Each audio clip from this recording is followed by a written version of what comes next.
Ça te prend comme ça, comme un torboyau dans l'estomac. Ce sentiment que t'es pas là. Pourquoi? Ils y sont, t'aurais dû y être.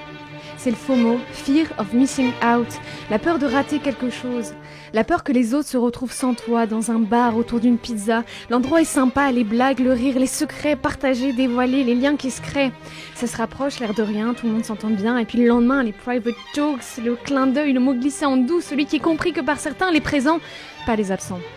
Et toi dans tout ça? Toi t'étais pas là, donc tu sauras pas. Ah, ce sentiment, c'est pas de la jalousie, quoique un peu si.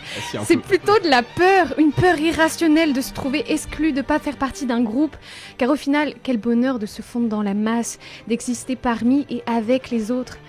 Confinement, couvre-feu, c'était super pour ça. Pas la peur de manquer, excuse toute trouvée. Tout le monde sur le même échelon, pas de différenciation, on était bien dans son cocon.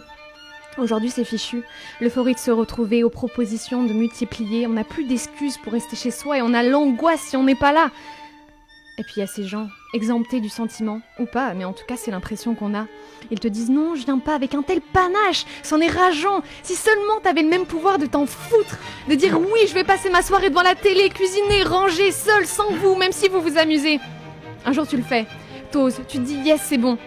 Sauf que une main se dirige vers le téléphone.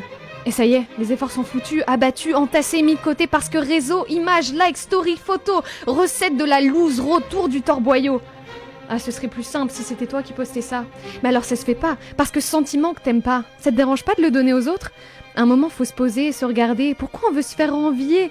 Montrer qu'on n'est pas seul, montrer que la vie, on la vit. Alors cette peur de l'exclusion, de la solitude, s'y rendre par besoin et pas par envie, on l'oublie. Lâcher prise, déconnecter, accepter de rater. Femme actuelle te dit, te compare pas aux autres, satisfais-toi de ce que t'as. Bon merci, mais on repassera. Hein. Arrêtez de se comparer et d'envier. Impossible mission, Tom Cruise seul en action. Mais lâcher le tel, pourquoi pas? Bonne nouvelle, t'auras pu avoir la tête de toutes ces restas avec leur villa, de te dire il a 20 ans comme moi, mais moi j'ai pas ça. Un peu d'instant présent, et puis parle-en. Garantie, tu trouveras dans ces gens des comme toi qui pensent pareil, voulaient pas bouger un orteil, qui finalement ont ragé, se sont sentis de côté. De cette façon, tu retrouves ce qui te manquait, un groupe, sentiment partagé, private joke, clin d'œil, le mot glissé en doux, celui qui est compris que par certains, les présents, pas les absents. Alors c'est parti, on le dit, on exprime ses peurs et on arrête de se ronger les sangs. Tout ça pour dire qu'il est temps d'échanger le faux mot avec un sentiment plus beau.